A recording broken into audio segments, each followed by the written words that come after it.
नमस्कार दोस्तों, पीडब्ल्यू ज्ञान कोश पर एक बार फिर से आपका बहुत बहुत स्वागत है।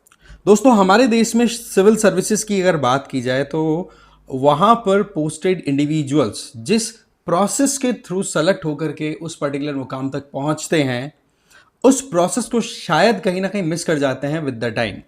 क्योंकि जब हम तैयारी करते हैं तब तो बड़े सपने होते हैं कि हाँ भाई, हमें समाज के लिए बहुत कुछ करना है, देश को बहुत आगे लेकर के जाना है। बट वहीं पर जैसे जैसे लेवल अप होता चला जाता है तो एक इंडिविजुअल ये फील करना स्टार्ट कर देता है कि भाई मैं कितना काम करूं, कितनी ड्यूटी सर्विसेज अपनी तरफ से डिलीवर करूं, हद हो गई, मैं अपनी फैमिली को भूल चुका हूं, मैं ये ध्यान नहीं कर पा रहा हूं, मैं मतलब लाइफ में एकदम टेंशन ही टेंशन चल रही है। वो बात अलग है कि पैरेलली बहुत सारे लोग बहुत पैसा भी छाप लिया करते हैं, वो भी आपसे छुपी हुई नहीं है बात।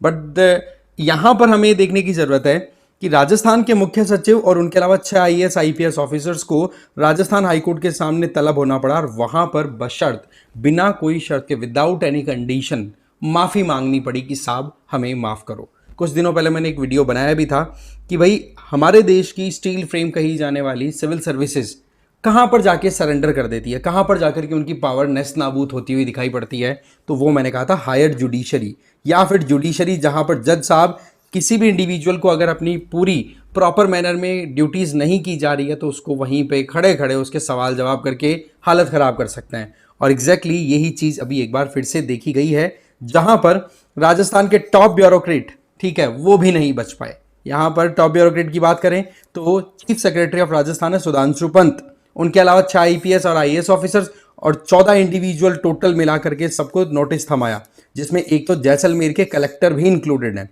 अब आप समझ लो कि कितना ज़्यादा यहाँ पर ग्रेव सिचुएशन है ये। अब देखो, मामला कुछ ऐसा है कि यहाँ पर कोर्ट की तरफ से अर्लियर कुछ डिक्रीज दी गई थी, कुछ ऑर्डर्स दिए गए थे। उन ऑर्डर्स को, डिक्रीज को प्रॉपरली इंप्लीमेंट करने में कहीं ना कहीं ये सिविल सर्वेंट्स हुए फेल। चाहे फिर वो ट्रांसपेरेंसी से रिलेटेड मामला हो कि हाँ भाई वेबसाइट पे आप डॉक्यूमेंट्स अपलोड करो, या फिर किसी पर्टिकुलर एरिया में ले जा करके, जो चरागांव वाला एरिया था वहाँ पर ले जा करके जो एक्सेस में व्हीकल्स आ रखे हैं पुलिस थाने में जब्ती के बाद में, तो उनको वहाँ पर पार्क करने से रिलेटेड, या फिर जो गवर्नमेंट की तरफ से जो राजकीय अधिवक्ता होते हैं, ठीक है, गवर्नमेंट की तरफ से जो वकील एलोकेट किए जाते हैं, जिसके चलते कोई भी गरीब इंडिविजुअल कहीं ना कहीं उन वकीलों की हेल्प लेकर के अपने केस को लड़ सकते हैं। बहुत सारे क्रिमिनल केसेस तो इस वजह से नहीं सॉल्व हो पा रहे क्योंकि गवर्नमेंट की तरफ से जो सपोर्ट मिलना चाहिए, लीगल सपोर्ट, वो नहीं मिल पाता। योजनाएं बहुत आती हैं, स्कीम्स बहुत लॉन्च होती रहती हैं, बट जो ऑलरेडी है उसको भी प्रॉपर इंप्लीमेंट कर दिया जाए तो शायद हमारे देश में आप जान सकेंगे कि बहुत सारे जो पेंडिंग केसेस हैं वो सॉल्व हो सकते हैं। तो यहां पर कौन कौन से केसेस हैं उन सबको हम समझेंगे, और साथ ही साथ कंटेम्प्ट ऑफ कोर्ट का जो मामला है उसको भी समझेंगे, जिसके चलते इन सभी को माफी मांगनी पड़ी है, लिटरली माफी मांगनी पड़ी है। तो इससे पहले मैं आपको बताऊं आगे, आप मुझे फॉलो कर सकते हैं इस क्यूआर कोड को स्कैन करके टेलीग्राम पर, और पीडब्ल्यू की तरफ से यूपीएससी फाउंडेशन कोर्सेज रन कराए जा रहे हैं, जिसमें संकल्प 2027 में के लिए इंग्लिश और हिंदी में कोर्स है, ठीक है। 27 वालों के लिए संकल्प नाम से, 2026 वालों के लिए टाइटन है इंग्लिश में, 2026 वालों के लिए इंग्लिश और हिंदी में प्रहार है, ठीक है। इनमें आपको लाइव एंड रिकॉर्डेड क्लासेस मिलेगी, जीएस और सीसेट उसमें इंक्लूडेड है, प्लस में आपको एमसीक्यूज डेली में प्रैक्टिस मिलेगी और मेंस आंसर राइटिंग प्रैक्टिस भी मिल जाएगी, और कॉम्प्रीहेंसिव जीएस बुक्स भी दे दी जाएंगी। एडमिशन बिल्कुल ओपन है, डिटेल्स आप देख सकते हैं, डिस्क्रिप्शन बॉक्स में दी हुई है। तो यहाँ पर मामला कुछ ऐसा है कि उनकी जो ब्यूरोक्रेट्स हैं वो कहीं ना कहीं हाईकोर्ट के द्वारा दिए हुए ऑर्डर्स को नहीं मानते, उनके द्वारा कंटेम्प्ट ऑफ कोर्ट किया जा रहा है। इसका मतलब ये हो गया कि कोर्ट ने कोई ऑर्डर दिया और उसकी आप अवमानना कर रहे हो। फिर आप टॉप ब्यूरोक्रेट मुख्य सचिव सुधांश पंत से लेकर के लंबी लिस्ट ले सकते हो, जिसमें लोकल एडमिनिस्ट्रेटर्स जो होते हैं, तहसीलदार तक, वो भी इन्वॉल्व हैं, ठीक है। इसमें एक तो सबसे इंपॉर्टेंट मामला आया राजकीय अधिवक्ता की नियुक्ति से रिलेटेड। हाईकोर्ट ने बोल दिया था, जब एक पूरी प्रॉपर बेंच बैठी थी राजस्थान हाईकोर्ट की, तो उनके द्वारा ये कहा था कि भाई आप एक साल पहले 2023 लास्ट में बोल दिया था ना कि भाई आप यहाँ पर 2024 में है ना कि आप यहाँ पर क्रिमिनल केसेस को जल्दी से रफा दफा करवाने के लिए भाई आप वकीलों का अरेंजमेंट करवाओ, राइट। उस चीज को लेकर के बिल्कुल ठंडे बस्ते में डाल दिया मामला ही। अब आप सोचो कितने केसेस, करोड़ों की संख्या में हमारे यहाँ पे केसेस ड्यू चलते रहते हैं। फिर क्या होता है, माफी मांगनी पड़ी, सभी को मांगनी पड़ी, ठीक है। यहां पर देखो सुबीर, एक तो सुधांश पंत और उनके अलावा सुबीर, इन्होंने माफी मांगी है। ये था transparency in public procurement act से रिलेटेड मामला। इसमें यह था कि भाई गवर्नमेंट की जो वेबसाइट्स है वहां पर प्रॉपर डॉक्यूमेंट्स अपलोड कर दिए जाएं, जिससे कि लोगों को कोई भी सवाल हो तो कम से कम वो चेक तो करें कि हाँ भाई सरकार ने जो कमिटमेंट्स किए थे, जो काम करने थे, वो कर रहे हैं कि नहीं। इस मामले को लेकर के भी बिल्कुल ठंडा रख दिया, अरे ठीक है बाद में करेंगे, वो वाली चीज़। इसके अलावा फाइनेंस डिपार्टमेंट जो है वहाँ पर भी ऑफिशियल्स ने माफ़ी मांगी है।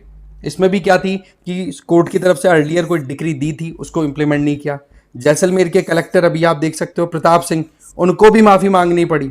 हाँ ये बात सही है कि माफ़ी मांगने से कहीं ना कहीं पनिशमेंट जो थी वो रिड्यूस हो गई। वैसे कंटेम्प्ट चार्जेस क्या होते हैं वो मैं बताऊंगा आपको।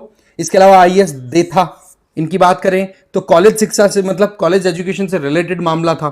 उसमें वर्डिक्ट पहले का आया हुआ है, बोले इतने दिनों से, बोले मैं, जज साहब ने यहां तक कह दिया कि मैं मिडिल क्लास का आदमी हूं, मुझे पता है कितनी प्रॉब्लम आती है जब कोई भी काम सरकार की तरफ से समय पे नहीं किया जाता है।